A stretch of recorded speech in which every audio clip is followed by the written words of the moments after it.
दोस्तों नमस्कार, आदाब, सत श्री अकाल। चैट विद सुरेंद्र वत्स के नए एपिसोड में आप सबका स्वागत है। बहुत प्राचीन कहावत है, पहला सुख निरोगी काया, दूजा सुख जेब में माया।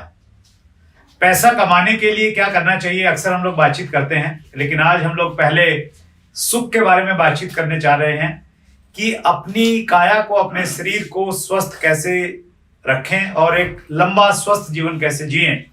और आज हम लोग बहुत सौभाग्यशाली हैं कि आज एक बार फिर हमारे मेहमान डॉक्टर विश्वरूप राय चौधरी हैं। सर, चैट विद सुरेंद्र वत्स में बहुत बहुत स्वागत है आपका। धन्यवाद, थैंक यू। कोविड-19 का असर थोड़ा थोड़ा कम हुआ तो ओमिक्रॉन आ गया है, और इस सब का सोल्यूशन पिछली बार भी आपने बताया था कि वो एक ही है कि इम्यूनिटी को बढ़ाया जाए। कैसे बढ़ाएं सर? देखिए, इम्यूनिटी बढ़ाने का बड़ा सिंपल तरीका, दो चीज आप याद रखिए। बहुत सारे वैसे तो है, लेकिन नंबर वन, सनलाइट। हर दिन before going to sleep you ask yourself कि क्या आज सूरज ने मुझे देखा डायरेक्टली, सनलाइट का एक्सपोजर मिला, तो वेरी प्रिसाइज 15 मिनट का मिला। इतना मतलब कोई ना कोई बहाने से आपको धूप में रहना। एक बहाना तो हो सकता है लंच धूप नहीं करना, ठीक है ना, या फिर जब आप गाड़ी में जाते हैं तो एटलीस्ट खिड़कियाँ खुली रहें। अगर आपका हाथ भी धूप में है और शेडो है बाकी जगह पे, तो अपनी बॉडी एब्जॉर्ब कर लेती है। That is the most important thing. Sunlight is the most important. जितने बार बोले इसको मैं थोड़ा डिटेल में जानना चाहता हूँ। लोग सब सनलाइट में सुबह शाम ऐसा बोलते हैं कि मॉर्निंग 2 आवर्स, इवनिंग 2 आवर्स लेना चाहिए, दिन में भी ले सकते हैं क्या? कोई पर्टिकुलर उसके लिए कोई टाइम फ्रेम है? कुछ नहीं। आजकल की जो जिंदगी है ना, इसमें तो आपको मैं इतना ही बोलूंगा कि बस रोज सन को देखिए, कभी भी देखिए, कभी भी।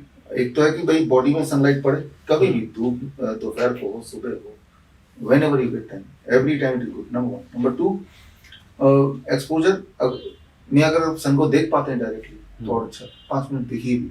अच्छा, सूरज की तरफ ऐसे देखना है, घूर के देखना है। धीरे धीरे आपकी कैपेसिटी बढ़ती जाएगी। आंखों की सारी प्रॉब्लम तो चली जाएगी, ENT सारी प्रॉब्लम चली जाएगी। आजकल की जो माहौल चल रहा है, डर का माहौल, इसमें भी आपको और कॉन्फिडेंस आएगा। तो ये आप रूटीन का पार्ट बना लीजिए। That is the number one most important thing focus करने के लिए। और दूसरी इंपॉर्टेंट बात है कि जो आपका वेट है उसका 1% आपको रोज कच्चा फल और सब्जी खाना है। तो मान लो कोई 100 kg का आदमी है तो वो 1 kg, ठीक है ना, तो सुबह उठ के वो देखेगा 1 kg फल और सब्जी ले लिया। छीलने के बाद मान लो केला, तो छिलका तो खाएंगे नहीं, उसको नहीं वेट करना, सिर्फ जो खा रहे हैं क्या वो 1 किलो है, और रात खत्म होने से पहले वो 1 किलो पेट के अंदर चला गया। So that is your immunity. तो फिलहाल तो आप ये 2 चीज ही कर लीजिए, बेसिक नहीं है। आप देखेंगे जो गरीब के बच्चे हैं जो सड़क पे नंगे पैर ठंड में, वो रेयरली बीमार पड़ते हैं, क्योंकि वो मिट्टी से जुड़े रहते हैं, धूप से जुड़े रहते हैं। राइट। तो कोशिश कीजिए कि अगर आप मिट्टी से जुड़ पाए, जैसे घास में पैदल चलना, 5 मिनट ही चलें, मिट्टी के ऊपर चलना। राइट। सो वो जो that is the real connectivity, grounding, right, earthing बोलते हैं ना इसे, अर्थिंग। तो वो न्यूट्रिशन आपके पैर से जाएगा, उसका कोई मुकाबला नहीं। आप देखेंगे जो ये जो वातावरण है, जो भिखारी है, वो तो सड़क पे चप्पल भी नहीं है, तो वो तो नहीं बीमार पड़ रहा। उसके पास तो न्यूट्रिशन के नाम पे भी कुछ नहीं है, खाता पीता गंदा कैसे भी रहता है। तो जितनी सारी चीज बताइए, बस इतना अगर कर लेंगे तो इम्यूनिटी को आपने ठीक से एड्रेस कर दिया। That's great sir, wonderful sir. आज के टाइम हम किसी भी व्यक्ति से पूछें सर, 10 में से अगर हम 7 लोगों से पूछेंगे तो कोई परेशान इस चीज के लिए है कि वो मोटापा उसको परेशान कर रहा है, किसी का बीपी हाई रहता है, किसी को डायबिटीज हो गई है, किसी के सिर के बाल जो हैं वो उड़ गए हैं, किसी को चश्मा लग गया है कम उम्र में। तो हर व्यक्ति कहीं ना कहीं परेशान है और मेडिसिन ले रहा है। तो क्या आज के युग में बगैर दवाइयों के जिया जा सकता है? देखिए, ये बहुत इंपॉर्टेंट है। ये सवाल अक्सर मैं पूछता हूँ। मेरे BBC इंटरव्यू था कि भाई आप थेरेपी के पीछे लगे हुए हैं, उसको क्रिटिसाइज करने। मैंने पूछा और कि भाई कोई ऐसा दवाई बताओ जिस दवाई के लेने से किसी भी इंसान का कोई भी एक चीज ठीक हो जाता हो, या इम्प्रूव हो जाता हो, या मेंटेन ही रहता हो, ऐसी कोई दवाई। तो एविडेंस अगर देखें आप, तो एविडेंस यही बोलता है कि दवाई से आपकी हालत खराब होती जाती है।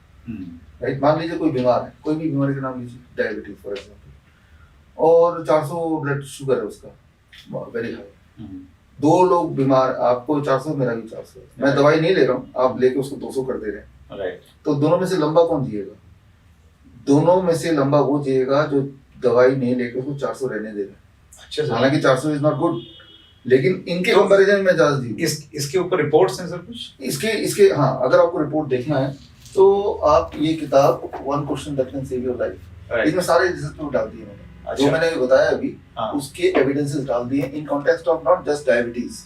एकॉर्ड ट्रायल है, एडवांस ट्रायल है, वीएपीडी यूकेपीडीएस ट्रायल है, वीएडीटी ट्रायल है, वेटरन अफेयर डायबिटीज ट्रायल, जितने सारे बड़े बड़े ट्रायल हुए हैं वो सारे ट्रायल देखेंगे, उसमें एक ही नतीजा। ट्रायल यही होता है कि भाई 5,000 लोगों को दवाई दो, 5,000 लोगों को कुछ मत दो, और 10 के 10,000 लोग डायबिटिक पेशेंट हैं।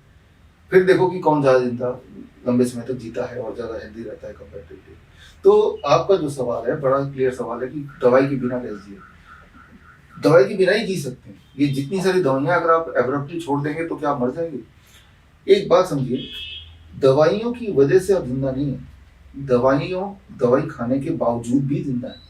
समझिए बात को। Okay okay. It is not medicine which is keeping you alive, it is that in spite of taking medicine still you are alive.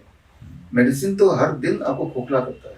हमारे पास ज्यादातर जो पेशेंट आते हैं क्रिटिकली इल, किडनी पेशेंट्स हैं, लिवर पेशेंट्स हैं, जो critically 3rd stage 4th stage cancer patient, छोटे मोटे पेशेंट को तो हम लेते ही नहीं। मैं हम इनको बोलते हैं चैट वर्ष में हमारे कुछ वीडियो में देख लो आप, तो ऐसे ही ठीक हो जाते हैं। ठीक है ना? उनकी दवाइयाँ पहले 2-4 दिन में टेपर डाउन करके ऑलमोस्ट नहीं कर देती। तो हेल्दी रहने का तरीका ये है कि दवाई आप टेपर डाउन करोगे, उसको छोड़ोगे, पीछे छोड़ोगे तो ही रह सकते हैं। दवाइयों के साथ तो आप हर दिन मरते हैं, हर दिन मरते हैं। इसका सबूत ये किताब आप फ्रीली डाउनलोड कर सकते हैं, मेरी वेबसाइट है। हम लोग डिस्क्रिप्शन में लिंक भी डाल देंगे, तो वहां से जाके भी आप डॉक्टर साहब की जो एक किताब है, इस वीडियो के one question that can save your life, तो ये डिस्क्रिप्शन में आपको सवाल आपको ये पूछना है आपको कि भाई किसी भी ड्रग के कॉन्टेक्स्ट में, ट्रीटमेंट के कॉन्टेक्स्ट में, जब डॉक्टर बोलेगा ये दवाई ले लो, एक सवाल पूछिए, डॉक्टर साहब ये दवाई तो मैं ले लूंगा या ये ट्रीटमेंट में ले रहा हूँ, लेकिन ट्रीटमेंट लेने से, दवाई लेने से क्या मेरी लाइफ स्पैन और क्वालिटी लाइफ इंप्रूव हो जाएगी, इंक्रीज हो जाएगी इन कंपैरिजन टू अगर मैं नहीं लेता हूँ?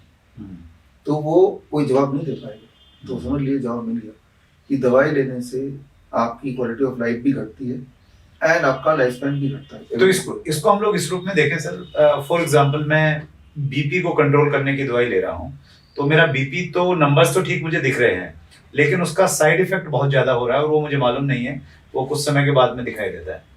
ये बोल रहे हैं जैसे बीपी की दवाई ले रहे हैं तो बीपी नॉर्मल दिख रहा है तो हमें लग रहा है इल्यूजन कि भाई बीपी मैंने कंट्रोल कर लिया, बट वो आपकी किडनी को फेल कर रहा है। अब जब किडनी फेल हो जाएगा, डायलिसिस पे जाने के लिए डॉक्टर बोलेगा, तब ये नहीं बोलेगा कि इसका कारण बोलते दवाई जो ले रहे थे, बल्कि वो दवाई और बढ़ा देगा। राइट। सो आपका मेन गोल क्या है? कोई एक नंबर को चेस करना या आपका मेन गोल है हेल्दी रहना? If it is healthy then ignore the numbers and focus towards health.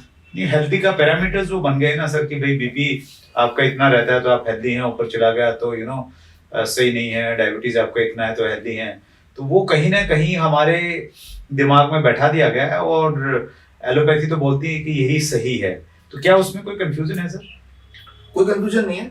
देखिए, अगर आप मेडिकल साइंस को देखें, मेडिकल साइंस तो वो ये नहीं बोलते कि एक पर्टिकुलर नंबर पे 120/80 रहना चाहिए, वो नहीं बोलते। वो मेडिकल साइंस अगर देखें 160/100, 160/100। हाँ, ब्लड शुगर 250 mg/dL, उसका ऊपर, ये तो हुआ मेडिकल साइंस। लेकिन जो डॉक्टर बोलते हैं that is called medical industry. Okay, right. तो जो डॉक्टर के पास जो एमआर आता है वो एक पैम्फलेट लेके आता है और उस पैम्फलेट में जो लिखा रहता है तो वही डॉक्टर अपने मुंह से आपको बोल देता है। He is not speaking for medical science, he is speaking on behalf of medical industry. Right. Medical industry science तो वो है जो जर्नल में, रिसर्च पेपर में, published reports, those are called medical science. Medical science कहीं नहीं बोलती है कि भाई 120/80, वो तो बोलते हैं 160/100, उसके ऊपर होगा तभी आपको दवाई लेना थोड़ा बहुत। इसमें मैं थोड़ा और क्लैरिटी चाहता हूँ सर, जो 160 और 100 के थोड़ा नीचे हैं तो अपने आप को हेल्दी मान सकते हैं? हेल्दी है वो, एब्सोल्युटली हेल्दी।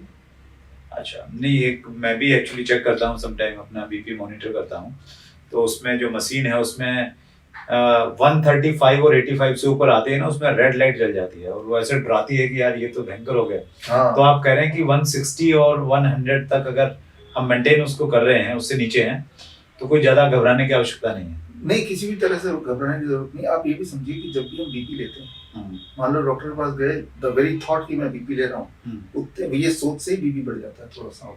ये भी एक फैक्टर है, right? That is called white coat syndrome, है ना? तो बीपी को तो चेक, कोई ऐसी चीज नहीं जिसको चेक करना है, क्योंकि बीपी चेक करके कुछ हासिल नहीं होगा, राइट? तो पहले तो देखो सिम्टम है क्या, कोई डिस्कम्फर्ट है क्या। अगर तो डिस्कम्फर्ट है तो अपने लाइफस्टाइल को बदलना है। BP is not a disease, BP कोई डिजीज का नाम नहीं दिया है, BP is called a medical condition. For example मैं बहुत तेज दौड़ूंगा, अब उसके बाद मैं रुक जाऊंगा, आप मेरा ब्लड प्रेशर लीजिए 200/100 आएगा, तो क्या मैं बीपी का पेशेंट बन गया? मैंने कॉन्सिक्वेंस किया बॉडी को, बॉडी ने उसको रिस्पॉन्ड किया, right? Similarly the very thought कि मैं बीपी ले रहा हूँ, ये कॉन्सिक्वेंसेस हैं। तो उस थॉट से, जैसे मान लो अगर यहाँ पे सांप आ जाए तो मैं स्टेशनरी बैठा हूँ, लेकिन मेरा बीपी बढ़ जाएगा ना, तो क्या इसका मतलब है कि मैं बीमार हूँ, मैं हाइपरटेंशन का मरीज हूँ? नहीं, एक सर्कमस्टेंस पे हमारा बॉडी रिस्पॉन्ड करता है। बीपी, हाई बीपी क्या है? जब आपके आर्टरीज छोटे होते जाते हैं, नैरो होते जाते हैं, उसमें बहुत सारे ब्लॉकेज होते हैं, तो बॉडी को न्यूट्रिएंट पहुंचाने के लिए और ज्यादा फोर्सफुली ब्लड को भेजना पड़ता है, जाहिर सी बात है। तो इसीलिए बॉडी बीपी बढ़ाती है। तो लेकिन अब जब बीपी घटा रहे हैं तो क्या कर रहे हैं? आप बॉडी को उल्टा काम कर रहे हैं, न्यूट्रिशन नहीं पहुंचाने दे रहे हैं बॉडी। तो बीपी बढ़ रही है, मतलब कि न्यूट्रिशन नहीं पहुंच रहा था, तो बॉडी को मजबूरी में बीपी बढ़ाना पड़ा ताकि फोर्सफुली पहुंचे। तो आपको ये देखना चाहिए कि वो जो आर्टरीज हैं जो नैरो डाउन हो गई थी, उसको कैसे दोबारा खोले। और बीपी गोलियां नहीं खोलेंगे उसको, बीपी गोली और कम करेगी, फिर हार्ट और पंप करेगा, फिर डॉक्टर बोलेगा और गोली। तो अब ऐसे में लिवर किडनी फेल हो जाएगा। तो उसमें अगर किसी का बीपी ज्यादा है सर, मान लेते हैं 100 से भी ना ज्यादा चला गया उसका नीचे वाला, और 160 से ऊपर चला गया जो ऊपर पार्ट रहता है, तो उसको कंट्रोल करने के लिए कुछ क्या विशेष ध्यान रखा जा सकता है सर, खान पीन का या पर्टिकुलर कुछ एक्सरसाइजेस? देखिए, एक तो है लॉन्ग टर्म और एक है शॉर्ट टर्म। उसी को कैसे घटाएं? मान लो कभी ऐसा हो गया कि भाई इतना जो नंबर आप उतना है, उसको उसी वक्त नीचे करना है, दवाई से भी तेजी से जी। तो आप एक बाल्टी ले लीजिए और बाल्टी में पानी गर्म कीजिए 42 डिग्री सेल्सियस, राइट, और उस बाल्टी में दोनों पैर ऐसे डाल दीजिए, और ऐसा 20 मिनट तक करें।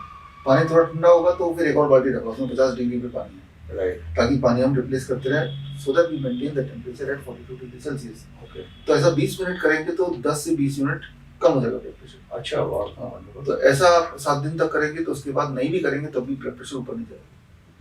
तो इमीडिएट आपका ब्लड प्रेशर घट सकता है, और दिन में 2 बार कर लीजिए 20-20 मिनट, सुबह शाम, राइट। तो आप 2 गोलियां, डॉक्टर ने बोला ना, ठीक है डॉक्टर साहब 2 गोलियां ले लो, आपकी गोलियां नहीं ली। आप जैसे ही करते हैं ना, तो ये जो ब्लड वेसल्स हैं वो ऐसे डायलेट होता है, बड़ा हो जाता है, राइट, तो ब्लड प्रेशर घटेगा ना without any side effect, right. ये सबसे बड़ी बात है सर। और हमारा जो मेन फोकस है डायलेशन, ब्लड प्रेशर को बड़ा करना, राइट। ब्लड प्रेशर घटा तो बॉडी ने ब्लड प्रेशर बढ़ाया, हमने जैसे ही डायलेट कर दिया गर्म से, तो body has to reduce the blood pressure, क्योंकि अब आराम से ब्लड फ्लो हो रहा है। आपको बड़ी अच्छी नींद भी आएगी, नींद भी आएगी, आपका सिर दर्द वो गायब हो जाएगा, राइट। तो आज कभी सिर दर्द तो करके थी, नींद ना रही तो करके देखिए, सारी चीज कनेक्टेड है आपसे, राइट, दैट्स ग्रेट। और अगर लंबे टर्म के लिए, अगर करना लॉन्ग टर्म के लिए, मैंने अभी तो जो इम्यूनिटी का मैंने आपको बताया सर, उसी को कीजिए कि रोज मैंने बताया था 1%, उसको 2 कर दीजिए, 2%। अच्छा, okay. If 2% of the body weight you eat raw fruits and vegetable, तो BP और sugar can be addressed easily। एक और इशू आ रहा है डॉक्टर साहब, जब हम फ्रूट और वेजिटेबल की बातचीत करते हैं तो ऐसा सुनने में आता है, और ऐसे उसके हम लोग बहुत सारे वीडियोस भी देखते हैं, न्यूज़ में भी आती हैं चीज़ें कि उसमें केमिकल यूज़ हो रहा है, पेस्टिसाइड्स का बहुत ज़्यादा यूज़ हो रहा है। तो फिर कहीं ना कहीं वो खाने से भी डर लगता है कि यार मैं ये ग्रीन चीज़ें खा तो रहा हूँ, कहीं इस पे केमिकल नहीं हो, कहीं वो नहीं हो, तो वो भी कहीं ना कहीं एक बैक ऑफ द माइंड चलता है सर। चलता है, तो सोल्यूशन क्या है? आप जरा सोचिए कि ठीक है, आप वही खाइए जिसमें केमिकल नहीं है। बताइए एक चीज करना, कोई भी एक चीज अभी जो खाते हो जिसमें आपको लगता है केमिकल फ्री है, बताइए। आप फ्रूट्स एंड वेजिटेबल में केमिकल है तो नहीं खाना चाहते, ठीक है, मैं आपको बोलता हूँ जो भी चीज में आपको लगता है केमिकल है वो मत खाइए। अब बताइए आप क्या खा रहे हैं? अभी भी जो खा रहे हैं, क्या वो इसलिए खा रहे हैं कि वो केमिकल फ्री है? अभी दाल खा रहे हैं, चावल खा रहे हैं, सब्जियां खा रहे हैं, ये सब खा रहे हैं, दूध पी रहे हैं, क्या वो केमिकल फ्री है? दूध क्या वो केमिकल फ्री है? गाय को रोज इंजेक्शन लगाते हैं, मोटे मोटे स्टेरॉइड लगाते हैं ताकि ज्यादा दूध प्रोड्यूस करे, राइट। वो दूध तो स्टेरॉइड्स है, राइट, उसके अंदर स्टेरॉइड्स की कंटेंट है, उसमें गाय को अलग अलग तरह के इंजेक्शंस लगते हैं ताकि उसका ग्रोथ बढ़ जाए, राइट।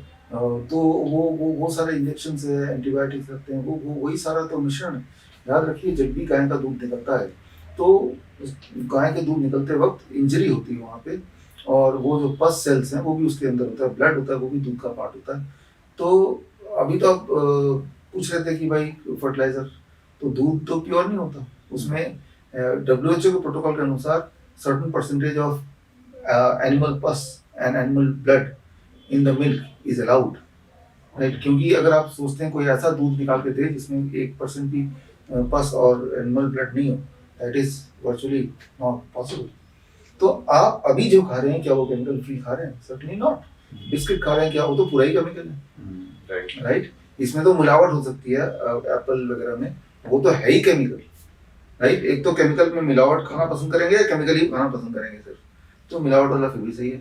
मैं तो ये बोलता हूँ कि अगर आपको इतना ज्यादा परवाह है तो आप सोल्यूशन का पार्ट बने ना, राइट। हाँ, आप कोई जैसे हमारे दोस्तों ने मिलकर किया कि चलो हम खेत लेके किराए पे एक माली रख दिया, हमारे घर में 20% खाना वही वाला आता है, कुछ तो शुरुआत हुई ना, राइट। कंप्लेन करना इज वेरी इजी, राइट, लेकिन be a part of solution. Right sir, मेरा अभी जो नेक्स्ट गोल है वो यही है कि एक एग्रीकल्चर लैंड हो और जिसमें जितने भी फ्रूट्स, जितने भी वेजिटेबल उग सकते हैं वो उगाए जाएं, और बहुत इसके बारे में बहुत फोकस भी हैं लोग, अवेयरनेस आ रही है। आप जैसे जो प्रैक्टिकल एक्सपीरियंस लोग हैं और जिनके पास में परिणाम है उस चीज़ के, दैट्स ग्रेट। जो दूध की हम बातचीत कर रहे थे सर, क्या डेयरी प्रोडक्ट्स हमारे लिए हार्मफुल हैं? सर्टेनली यस, डेयरी हार्मफुल है, नो डाउट अबाउट इट। याद रखिए जब आप दूध पीते हैं आप क्रेटिनाइन खाते हैं, कोलेस्ट्रॉल खाते हैं, राइट। सो क्रेटिनाइन बढ़ गया तो बोलते हैं किडनी फेल हो गया, कोलेस्ट्रॉल बढ़ गया तो हार्ट फेल हो गया। ये सब चीज आता कहाँ से? दूध से तो आता है, डेयरी प्रोडक्ट्स तो आता है। याद रखिए प्लांट्स को भगवान ने ताकत नहीं दी है कि वो कोलेस्ट्रॉल बनाए, एनिमल को ताकत दी है। आप क्या खुद क्या एनिमल या plant? You are animal, we are animal, right. So जो दूध है वो हर स्पीसीज का अलग अलग होता है। ह्यूमंस का जो दूध है वो ह्यूमंस के लिए, गाय का दूध तो गाय के लिए, हाथी का दूध हाथी के लिए, उस तरह से बना हुआ है। अब आप मान लीजिए एक ट्रक का जो टायर है बहुत मजबूत होता है, राइट। तो क्योंकि वो मजबूत होता है वो ट्रक का टायर आप अपने कार में नहीं लगा सकते ना। कोई बोलता है कि गाय का दूध बड़ा अच्छा न्यूट्रिशियस है, लेकिन आप गाय नहीं है। बछड़ा जो है वो उसका ग्रोथ 6 महीने में 100 का हो जाता है। इंसान में जब दूध पीते हैं तो हमारे कुछ सेल बड़े तेजी से फैलने लगते हैं। तो इंसान में जब कोई एक पर्टिकुलर सेल फास्ट फैलता है, it is called tumour, cancer. आप एक एक्सपेरिमेंट करके देखिए सर, मेरे बोलने पे 15 दिन के लिए दूध छोड़ी डेयरी प्रोडक्ट, कुछ और मत चेंज कीजिए, just one change that I will not have dairy product just for 15 days, right. उसके बाद अपने आप से पूछिए वो जो जोड़ों का दर्द कम हुआ कि नहीं, नींद बढ़िया हुई कि नहीं, थकान कम हुई कि नहीं, आपको सारे पॉजिटिव, या जो कॉन्स्टिपेशन ठीक हो रहा है कि नहीं, राइट, या पाइल्स का पेन वो कम हुआ कि नहीं। तो आप हैरान हो जाएंगे कि जितने सारे पैरामीटर्स थे जिससे आप अपने आप को महसूस करते थे, जैसे ब्लड शुगर कम हुआ कि नहीं, एटलीस्ट 30-40 यूनिट्स, राइट। तो जस्ट एक चीज को हटाने से अगर इतने एडवांटेजेस हैं जो कि 15 दिन में आप क्लियरली देख पा रहे हैं, आप सोचिए वो 1 महीने तक छोड़ के रखे तो वही सारे एडवांटेज बढ़ते हैं। अच्छा हमेशा के लिए छोड़ दिया तो अभी तक हमेशा के लिए लेते आए हैं तो आपको ये नहीं पता कि वो दुनिया कौन सी होती है जहाँ दूध नहीं लेते, तो वो फीलिंग, वो सांसें जो अच्छी तरह से आती हैं वो कैसे आती हैं। आप एक्चुअली देखा जाए तो अपनी बॉडी को पोल्यूट कर रहे हैं। हर एनिमल का, अब देखिए जानवर है, कोई भी ऐसा जानवर जो किसी और जानवर को दूध पीता हो, शेर गाय को पकड़ के खाता है लेकिन गाय का दूध कभी नहीं पीता। इंसान ही एक ऐसा जानवर है जो दूसरे जानवर का दूध पीता है और जीवन भर पीता है। That's great sir. पिछले दिनों जब विराट कोहली ने डेयरी प्रोडक्ट्स छोड़े और वेगन बने तो वो बहुत बड़ी न्यूज़ बनी कहीं ना कहीं, और लोगों का उसकी तरफ में ध्यान भी आकर्षित हुआ कि जब इतने बड़े प्लेयर हैं, फिट हैं इतने ज़्यादा, उनको ज़रूरत नहीं है। तो ये मिथ है डॉक्टर साहब कि दूध को कुछ लोग बोलते हैं कि ये तो कंप्लीट फूड है, लेना ही चाहिए, इसके बहुत सारे फायदे हैं।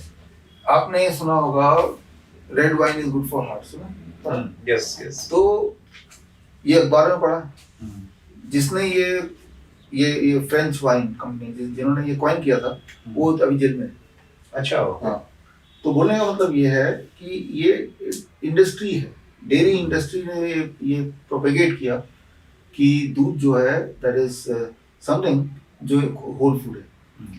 ठीक उस तरह से कोई मैंगो इंडस्ट्री नहीं है, कोई बनाना इंडस्ट्री नहीं है, जो उनके हक में बोले। इनफैक्ट 2018 में अमेरिकन हार्ट एसोसिएशन ने दूध को एज ए फूड के लिस्ट से हटा ही दिया। अच्छा।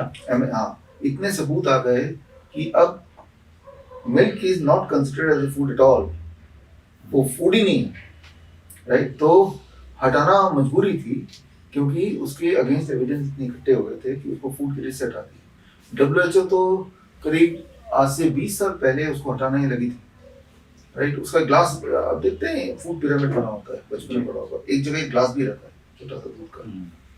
तो इरादा मिल्क इंडस्ट्री का कि वो दूध का ग्लास जितने नीचे होगा, जितना नीचे मतलब उतना ज्यादा यूजफुल, ऊपर कोने में होगा तो मतलब बहुत कम यूजफुल, राइट। और ये फैसला लिया गया कि दूध को उठा के ट्रायंगल से बाहर फेंक दें, लेकिन उनके अंदर साठ-गांठ हुई, पूरा इंडस्ट्री डूब जाएगा दूध का, तो अभी तक वो पिरामिड में टिका हुआ है। ये अपने आप में कहानी है, कहानी आप पढ़नी है ना आपको, तो एक किताब है हमारी, that is why the mortality rate drops when the doctor goes on strike.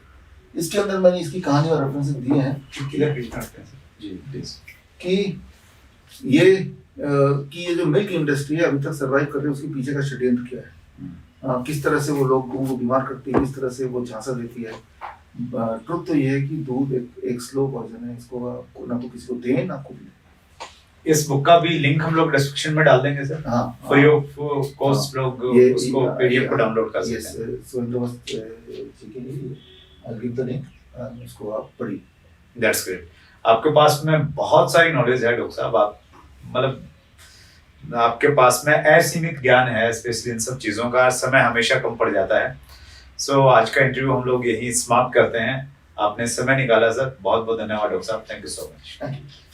सो आप मिले डॉक्टर विश्वरूप राय चौधरी जी से, जिनका विशेष प्यार और आशीर्वाद हम सब लोगों को मिलता है और हम लोग सीखते रहते हैं डॉक्टर साहब से।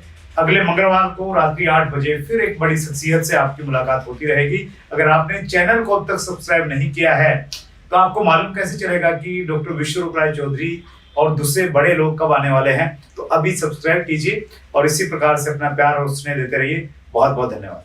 अगर आपने अभी तक chat with Surendra Vats channel को सब्सक्राइब नहीं किया है तो अभी सब्सक्राइब करें और बेल आइकन दबाना ना भूलें, जिससे आपको आने वाली सभी वीडियोस की अपडेट सबसे पहले मिले और हमारी किसी वीडियो को मिस ना करें। वीडियो को ज्यादा से ज्यादा शेयर और लाइक करके अपना प्यार जरूर दें।